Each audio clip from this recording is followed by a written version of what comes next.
Hello दोस्तों, dictation start होगी 3 second बाद।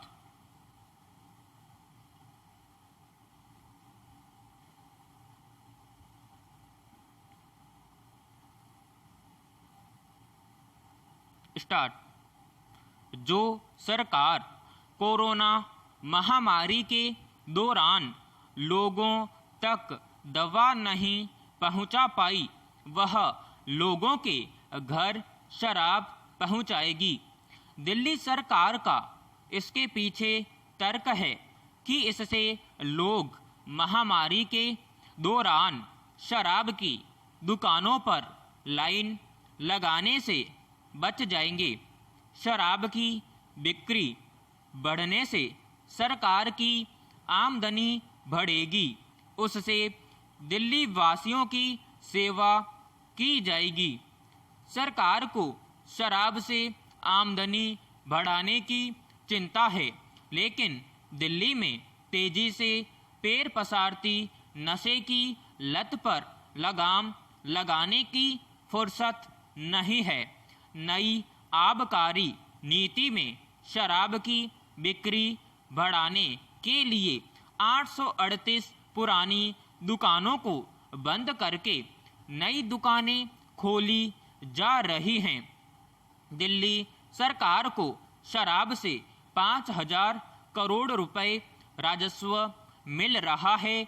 मार्च 2021 में जब नई आबकारी नीति दिल्ली सरकार ले आई, जिसमें अन्य बदलावों के साथ साथ शराब खरीदने वालों की उम्र 25 साल से घटाकर 21 साल करना तय किया, तब सरकार का अनुमान था कि इस नई आबकारी नीति से शराब से आमदनी करीब 2,000 करोड़ रुपए बढ़ जाएगी।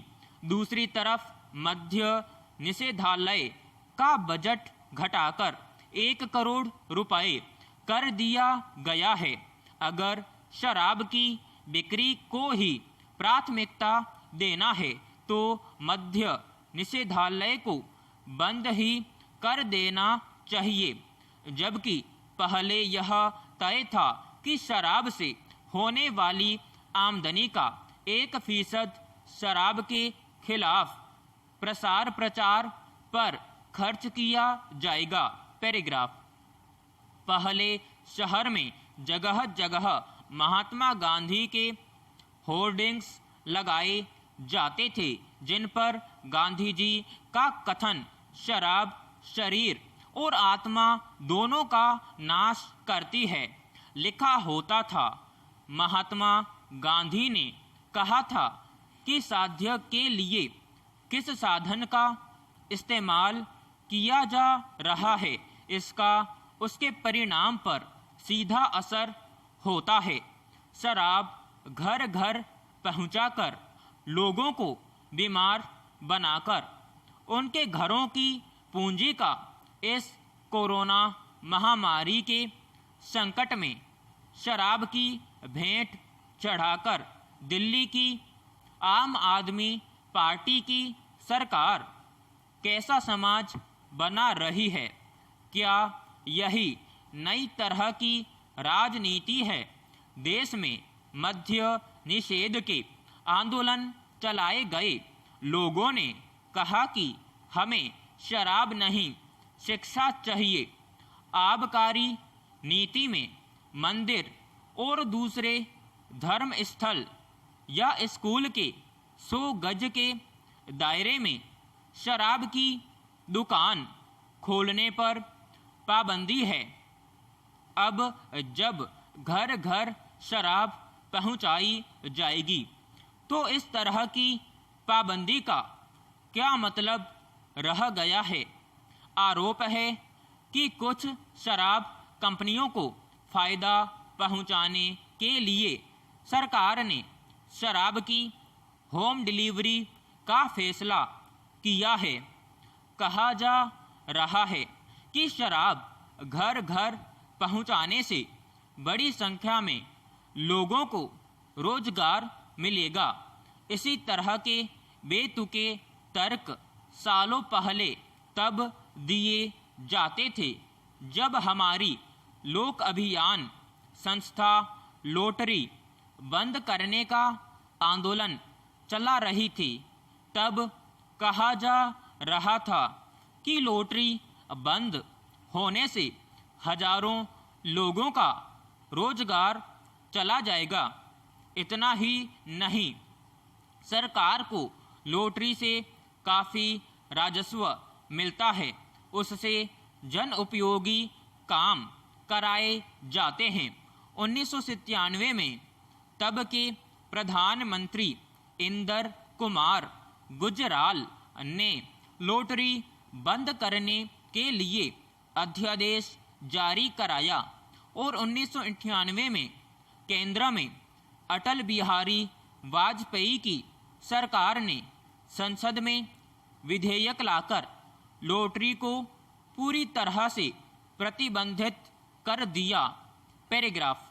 अगर राजस्व अर्जित करने का ही सवाल होता तो महात्मा गांधी के गृह राज्य गुजरात में शराब पर स्थायी पाबंदी नहीं लगती। बिहार जैसे पिछड़े राज्य की राजग सरकार ने अप्रैल 2016 से शराब पर पाबंदी लगा दी। लोग राज्य की तंगहाली और शराब की तस्करी आदि के आधार पर शराबबंदी हटाने की मांग करते रहे, लेकिन सरकार ने अपना इरादा नहीं बदला।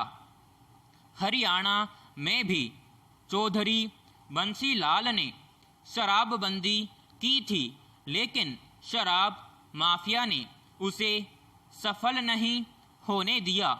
वैज्ञानिकों का मानना है कि कोरोना के प्रसार में नशे की भी भूमिका है।